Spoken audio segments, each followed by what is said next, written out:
नमस्कार। मैं मुकेश सर, सभी को गुड इवनिंग, राधे राधे। आप लोग कैसे हैं? उम्मीद करते हैं कि आप लोग स्वस्थ होंगे, मस्त होंगे और अपने पढ़ाई में मस्त होंगे। ठीक है। तो जैसा कि आप लोग को पता है, क्लास 10 का जो त्रैमासिक जो परीक्षा चल रहा है हाई स्कूल में, तो बहुत से बच्चे जो ऑब्जेक्टिव प्रश्न को गलत कर दिए थे। ठीक है। तो मैंने एक एक प्रश्न को सॉल्व किया, सभी बच्चे को बताने का हम प्रयास किए हैं, ऑनलाइन के भी माध्यम से और ऑफलाइन के माध्यम से। दोनों जगह बच्चे को हम डिस्कस किए हुए हैं। ठीक है। मैथ का जो है 70 में से 70 क्वेश्चन को हम डिस्कस किए हैं। साइंस का भी लगभग क्वेश्चन हो चुका है। वो सारा मेरा जो वीडियो अपलोड है यूट्यूब चैनल पे, फेसबुक पे या इंस्टाग्राम पे, आप लोग देख लीजिएगा। ठीक है। और अभी जो हम लोग डिस्कस करने वाले हैं, सामाजिक विज्ञान यानी एसएसटी का जितना भी क्वेश्चन पूछा गया है बिहार बोर्ड में, उसको हम अभी डिस्कस करते हैं। तो देखते हैं क्वेश्चन क्या रहता है। हाँ, एक बात और, अगर आप लोग मुझसे पढ़ रहे हैं तो कॉपी और कलम को अपने साथ लेके बैठिएगा, ताकि आपको भी पता चले कि मेरा कहाँ गलती हो रहा है। ठीक है। और देखते हैं, आप लोग वीडियो में बने रहें। तो 70 ऑब्जेक्टिव क्वेश्चन का फिर हम निचोड़ के रख देंगे आज। ठीक है। बाकी अगर आप लोग का साथ रहा तो कुछ भी हम कर सकते हैं। ठीक है। कुछ भी हम कर सकते हैं, ये नहीं है। बाकी देखते हैं।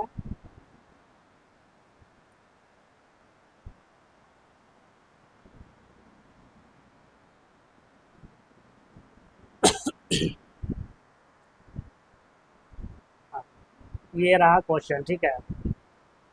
ये रहा क्वेश्चन। ठीक है। तो वीडियो स्टार्ट से करने से पहले आप लोग से रिक्वेस्ट है, इस वीडियो को ज़्यादा से ज़्यादा शेयर कीजिएगा। ठीक है। चलते हैं पहला क्वेश्चन। हाँ, पहला देखिए, जो क्वेश्चन दिया गया है कि मार्टिन लूथर ने किसका विरोध किया था। मार्टिन लूथर किसका विरोध किया था? तो रंग भेद का विरोध किया था। ठीक है। रंग भेद का विरोध किया था। फिर अगला जो क्वेश्चन है, अगला जो क्वेश्चन है, ठीक है, अगला जो क्वेश्चन है, अगला देखते हैं। आ, निम्न में से किसके अपने देश के अनिवार्य की शोन की सेवा लागू किया गया था? तो ये बिस्मार्क था। ये क्या था? बिस्मार्क था। फिर अगला क्वेश्चन देखते हैं कि अगला जो क्वेश्चन दिया गया है, अगला क्वेश्चन है कि बेस्ट लिटॉक्स की संधि किस देश के बीच हुई थी? ये हुई थी रूस और जर्मनी के बीच में। ठीक है। रूस और जर्मनी के बीच में।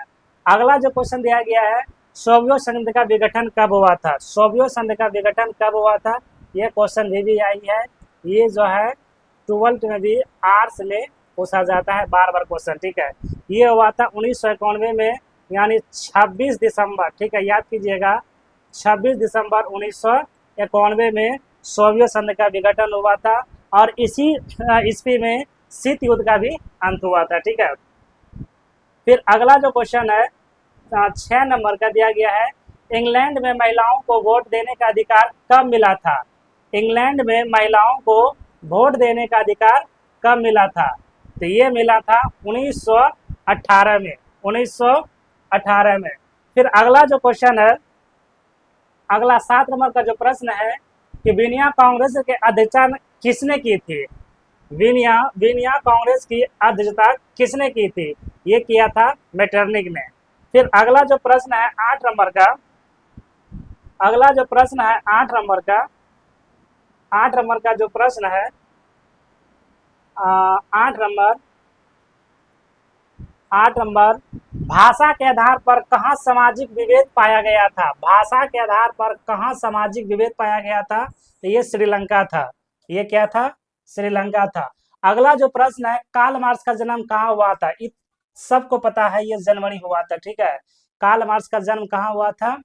ठीक है, ये जर्मनी हुआ था।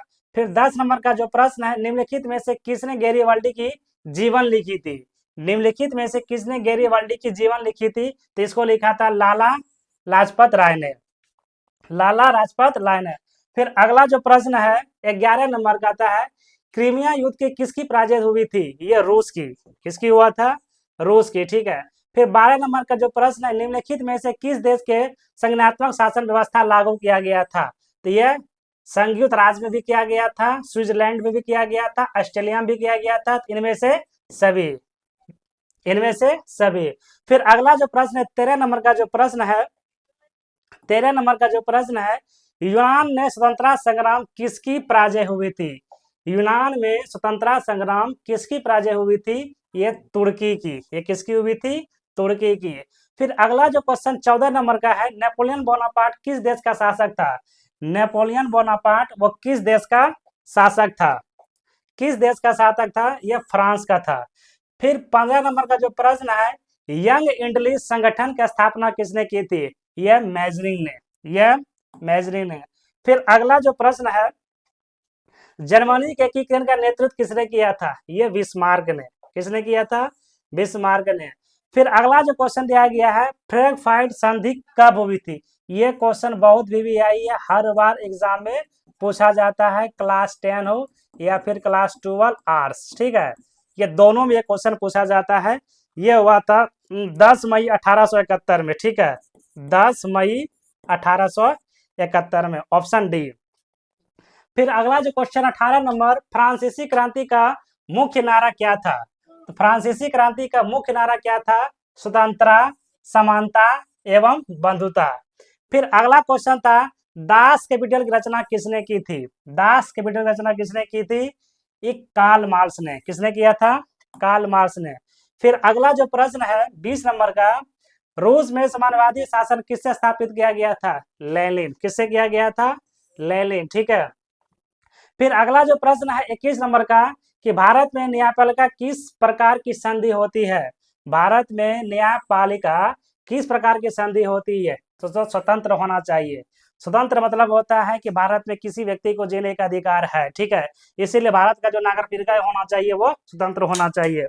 फिर अगला जो प्रश्न है 22 नंबर, कि निम्न में से कौन सा भारतीय संधि व्यवस्था में से विशेषता नहीं है?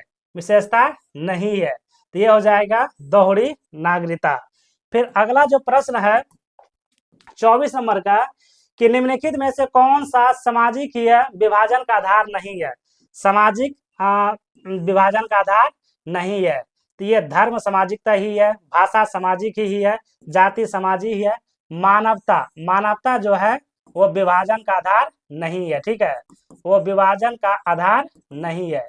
तो आप लोग ये बताइएगा कि मानवता जो है वो सामाजिक विभाजन का आधार क्यों नहीं हुआ, ठीक है। फिर अगला जो क्वेश्चन दिया गया है 25 नंबर का जो क्वेश्चन है, कि किस देश में, ठीक है, किस देश में सामाजिक या विभेद, किस देश में सामाजिक विभेद, किस देश में सामाजिक विभेद के कारण यह विखंडना का यह सामना करना पड़ता था?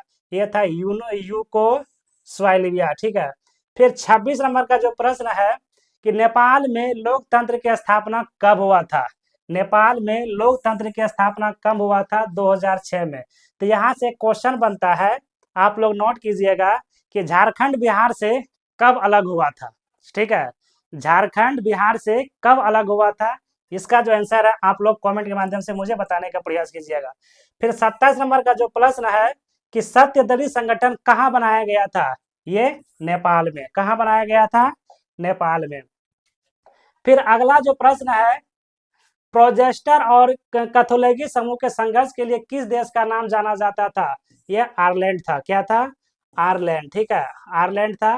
फिर अगला जो क्वेश्चन है 29 नंबर का, लोकतंत्र में सत्ता साझेदारी क्यों आवश्यक होती है? ये इंपॉर्टेंट है। लोकतंत्र में सबको पता है कि विश्व का सबसे बड़ा ताकत क्या है? लोकतंत्र ही है, ठीक है। तो इसमें देखिए, राजनीतिक स्थिति के लिए भी हो सकती है, शांति के लिए भी हो सकती है, एकता के लिए भी हो सकता है, इनमें से सभी। देखिए, किसी भी व्यक्ति को अगर लोकतांत्रिक करना है तो शांति पूर्वक से करे, शांति पूर्वक से ही उस सभी का विकास होता है, ठीक है। फिर 30 नंबर का जो क्वेश्चन है, कि सत्ता की साझेदारी कितने प्रकार की होती है? ये 4 प्रकार का होता है। कौन कौन होता है ये आप लोग मुझे बताइए, ठीक है, कौन कौन होता है ये आप लोग कमेंट के माध्यम से मुझे बताने का प्रयास कीजिए, ठीक है। फिर 31 नंबर का जो प्रश्न है, सत्ता की साझेदारी किस देश में सफल मानी जाती है? यह बेल्जियम में। सबसे बड़ा जो है यहाँ पे कानून व्यवस्था जो है सबसे अच्छी होती है, ठीक है। फिर अगला जो प्रश्न है, लोकतंत्र का आधार क्या है? ठीक है, लोकतंत्र का आधार क्या है? लोकतंत्र का आधार क्या है? तो सत्ता की साझेदारी। ठीक है, सत्ता की साझेदारी। फिर अगला जो क्वेश्चन दिया गया है कि भारतीय संविधान कब लागू हुआ था? ठीक है, तो ये सबको पता है कि भारतीय संविधान 26 जनवरी 1950 में लागू तो क्या हुआ था। ठीक है, लेकिन यहाँ से क्वेश्चन में निकलता है कि भारतीय संविधान को बनाने में कुल कितना समय लगा था। ठीक है, कभी कभी एग्जाम में ये भी क्वेश्चन पूछ देता है। ठीक है, तो ये आप लोग बताइएगा। फिर 34 नंबर का जो प्रश्न है, गरीब में दुष्कर्म की अवधारणा को प्रतिपादक कौन था? ये नक्सल था। फिर 35 नंबर का जो प्रश्न है, निम्नलिखित में से क्या बिहार के विकास में बाधक है? निम्न में से क्या बिहार विकास का बाधक है? तो सबको पता है कि बिहार का जो सबसे बड़ा बाधक है वो क्या है? गरीबी भी है, मानते हैं, बेरोजगारी भी है, बाढ़ भी है, इनमें से सभी ये बिहार का विकास का बाधक है। ठीक है, सबसे बड़ा अगर हम बात करेंगे बिहार में विकास का सबसे बड़ा बाधक क्या है? तो बेरोजगारी। ठीक है, बिहार में बेरोजगारी जो है बहुत है। ठीक है, फिर अगला जो क्वेश्चन दिया गया है 36 नंबर का, कि मानव विकास रिपोर्ट का प्रशासन निम्नलिखित में से किसके द्वारा किया जाता था? यह किया जाता था यूएनडीपी के द्वारा। ठीक है, फिर अगला जो प्रश्न है, निम्नलिखित में से किसे प्राथमिक क्षेत्र कहा जाता है? ठीक है, निम्नलिखित में से किसे प्राथमिक क्षेत्र कहा जाता है? तो प्राथमिक क्षेत्र जब भी कहा जाता है कृषि को। यह क्वेश्चन यहाँ पर ऐसे भी आ जाता है कि भारत को ही कृषि प्रधान देश क्यों कहा जाता है? ये भी क्वेश्चन बहुत इंपॉर्टेंट है। ठीक है, ये भी क्वेश्चन जो है बहुत इंपॉर्टेंट है, बार बार क्लास 10 के एग्जाम में पूछा जाता है। फिर अगला जो प्रश्न है, 38 नंबर, कि भारत में वित्तीय वर्ष क्या है? ठीक है, भारत में वित्तीय वर्ष क्या है? यानी 1 अप्रैल से 31 मार्च तक। ठीक है, ये भारत का वित्तीय वर्ष है। फिर अगला जो क्वेश्चन है कि निम्नलिखित में से किस राज्य को पिछड़ा राज्य कहा जाता है? तो बिहार को। ठीक है, अच्छा यहाँ पे एक प्रश्न बनता है, कि पिछड़ा राज्य जो है वो बिहार को ही क्यों कहा गया है? क्या कारण है? ठीक है, कारण आप लोग मुझे बताइए।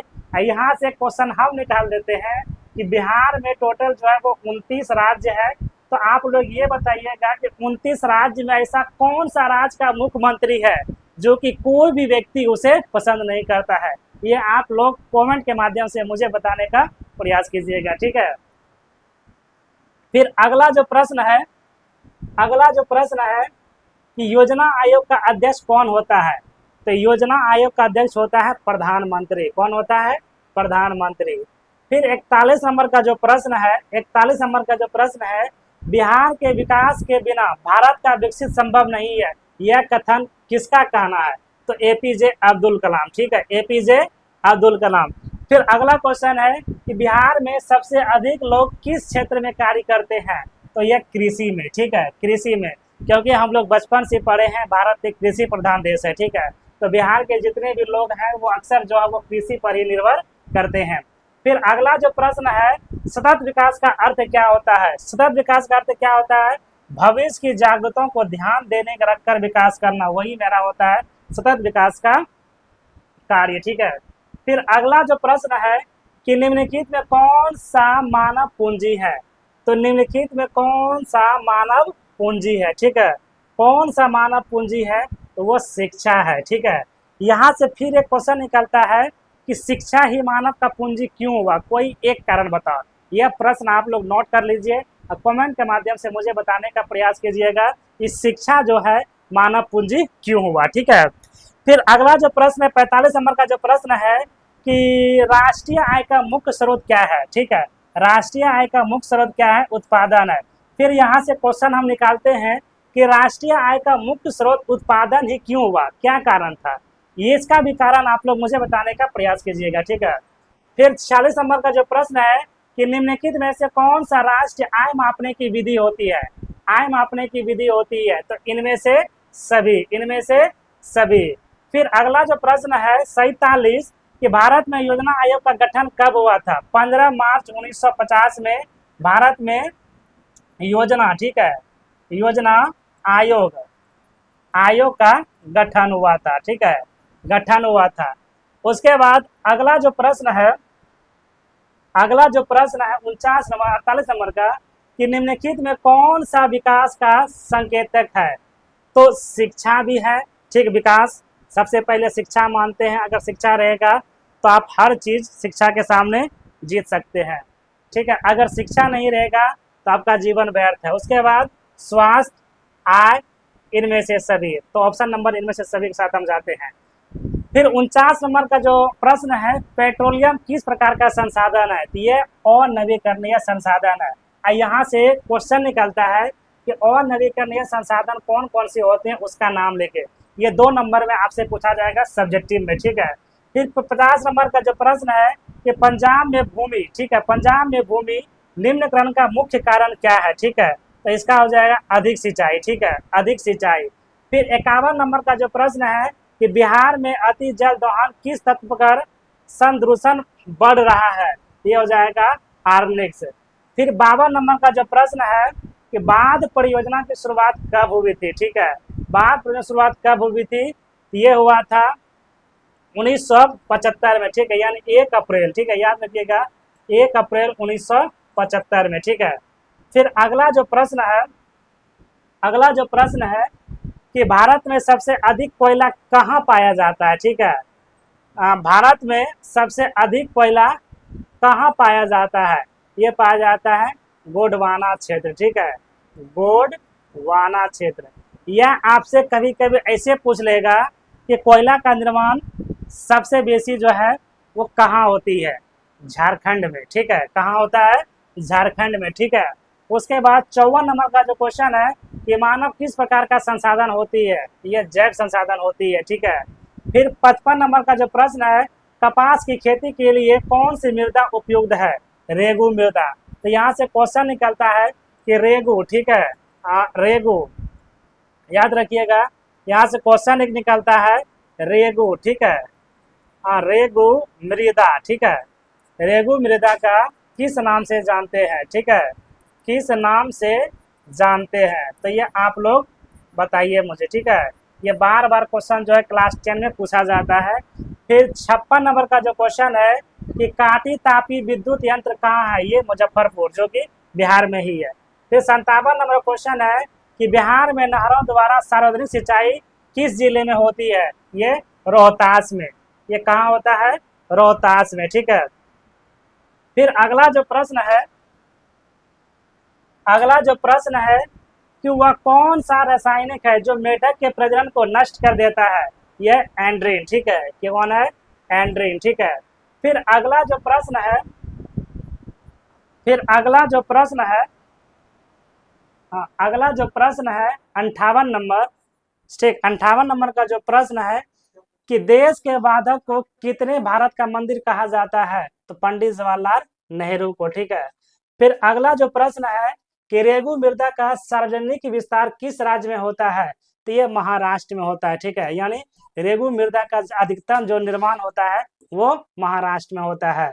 फिर अगला जो क्वेश्चन है 61 नंबर का कि समतलीय पाल वन जीव का आरक्षण कहाँ स्थित होता है, ये ओडिशा, ठीक है।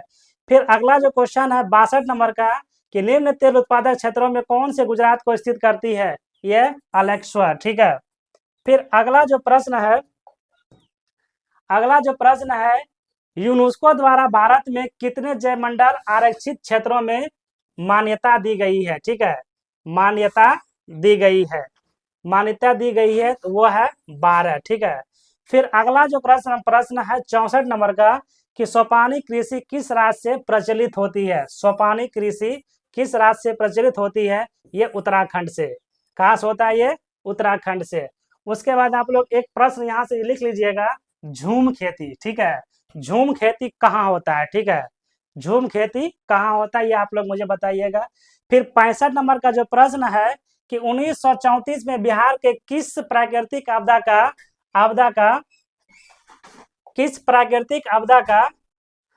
का सम्मान दिया गया था, तो भूकंप, ठीक है, क्या दिया गया था, भूकंप को, ठीक है। यहाँ से क्वेश्चन भी एक निकल सकता है कि आपदा कितने प्रकार का होता है, ठीक है, आपदा कितने प्रकार का होता है, ये आप लोग मुझे बताइएगा, ठीक है, आपदा कितने प्रकार का होता है, आपदा कितने प्रकार का होता है। फिर 66 नंबर का जो प्रश्न है, सुनामी का प्रमुख कारण क्या है? तो समुद्र में भूकंप का आना, ये जो है सुनामी का प्रमुख कारण है। ठीक है, फिर अगला जो प्रश्न है, अगला प्रश्न 67 नंबर कि भारत में सुनामी कब आई थी? भारत में सुनामी कब आई थी? ये पहली बार आया था 26 दिसंबर 2004 में। ठीक है, 26 दिसंबर याद कीजिएगा, 26 दिसंबर 2004 में। ठीक है, ये भारत का सुनामी पहली बार ये भारत में आया था। उसके बाद भुज किस राज्य में स्थित है? ये गुजरात में है। ठीक है, जहां से मोदी जी बिलोंग करते हैं। फिर अगला जो क्वेश्चन दिया गया है, 69 नंबर क्वेश्चन दिया गया है, किस आपदा का संबंध पृथ्वी के आंतरिक संरचना से होती है? ये सुनामी। ठीक है, ये क्या है? सुनामी। फिर अगला जो क्वेश्चन है 70 नंबर का कि भारत का प्रथम उर्वरक ये संयंत्र कहाँ से स्थापित होता है? कहाँ स्थापित होता है? ये होता है सिद्री में। ये कहाँ होता है? सिद्री में। तो ये रहा 70 ऑब्जेक्टिव क्वेश्चन जो हम डिस्कस कर दिए हैं अभी। बाकी आप लोग भी मिला लीजिएगा कितना क्या सही मारे हैं। ठीक है, लेकिन फाइनल एग्जाम जो आपका आप लोग का होने वाला है, तो इससे जो है हम देते हैं कम से कम आप लोग को जो है ना 15 से 20। ठीक है, 15 से 20 क्वेश्चन इससे भी आ सकता है। ठीक है, फिर हम थोड़ा सब्जेक्टिव हम देख लेते हैं, तो इसमें से तो सब्जेक्टिव नहीं है। फिर देखते हैं आगे क्या है। ठीक है, आगे क्या है? आगे क्या है? ठीक है, आगे जो है वो क्या है? ठीक है, तो ये रहा, हम जो 70 प्रश्न को हम लोग डिस्कस कर दिए हैं। ठीक है, 70 प्रश्न का डिस्कस हो गया है। बाकी जो भी क्वेश्चन बचा हुआ है वो इसी तरह से आते रहेगा धीरे धीरे। ठीक है, बाकी क्लास 10 का जो मैथ है वो बहुत जल्द हम ही स्टार्ट करेंगे, हम ही पढ़ाएंगे। बाकी देखते हैं आगे क्या होता है। अगर वीडियो ये मेरा आप लोग को पसंद आया होगा तो प्लीज़ लाइक शेयर फॉलो करना ना भूले। ठीक है, फिर मिलते हैं नेक्स्ट वीडियो में, तब तक के लिए जय हिंद।